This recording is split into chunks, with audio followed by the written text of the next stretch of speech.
Hello everyone, good morning. मैं श्रेया मिश्रा।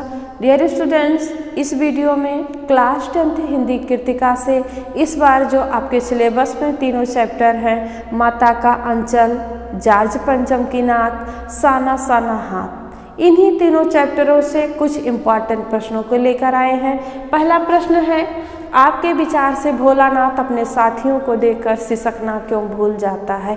ये प्रश्न बेटा बहुत ही इम्पॉर्टेंट है, बहुत बार पूछा गया है, हो सकता है अब की बार फिर पूछ लिया जाए, तो क्यों ना आप लोग अच्छे से तैयार हो जाएं। तो जैसा कि हमने पाठ में ही पढ़ा था, जब लेखक की माँ बच्चे को पकड़ लेती हैं, यानी लेखक को पकड़ लेती हैं उनके सिर पर तेल लगाने के लिए, बालों में कंघी करने के लिए, तो लेखक छटपटाने लगते हैं। ये बच्चों का स्वभाव होता है, बच्चे खेलने के आगे कुछ काम नहीं करना चाहते, तो उनकी माँ बालों में कंघी करने के लिए, तेल मालिश करने के लिए पकड़ लेती हैं, और जब तक वो पूरा उनको अच्छी तरह से तैयार नहीं कर देती तब तक वो रोते हैं, फिर भी उनकी माँ छोड़ती नहीं है।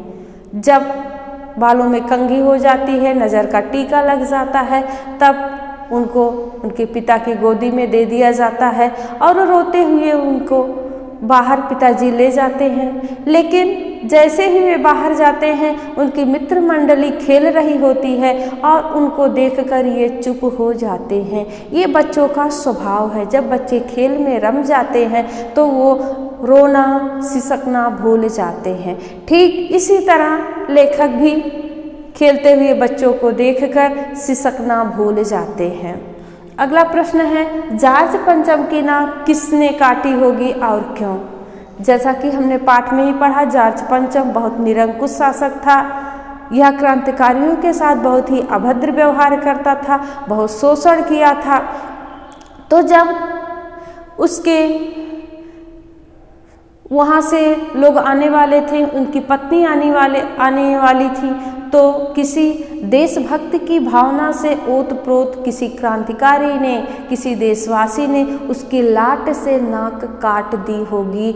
अपमान का बदला लेने के लिए किसी देशभक्त ने, देशभक्त की भावना से भरपूर किसी क्रांतिकारी ने उसकी लाट से, उसकी मूर्ति से नाक काट दी होगी।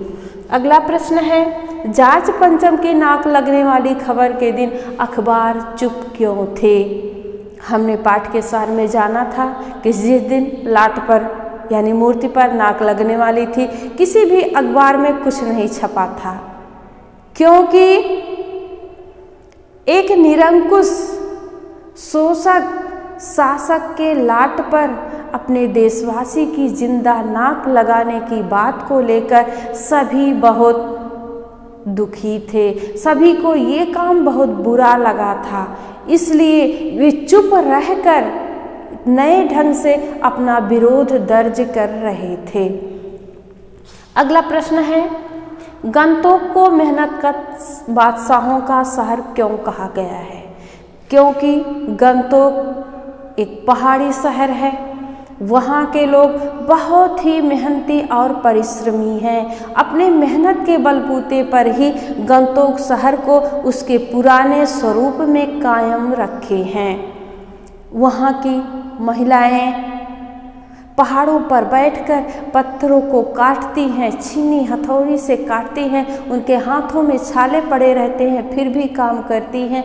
वहाँ की युवतियाँ हाथों में बाकू पहनकर चाय के बागानों में चाय की पत्तियां तोड़ती रहती हैं। उनके बच्चे भी उसमें काम करते हैं, उनकी काम में मदद करते हैं।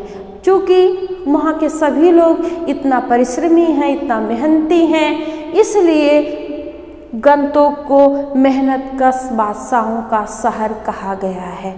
आशा है इस वीडियो से आपके इन प्रश्नों का उत्तर अच्छे से मिल गया होगा और आपकी समझ में आ गया होगा। धन्यवाद।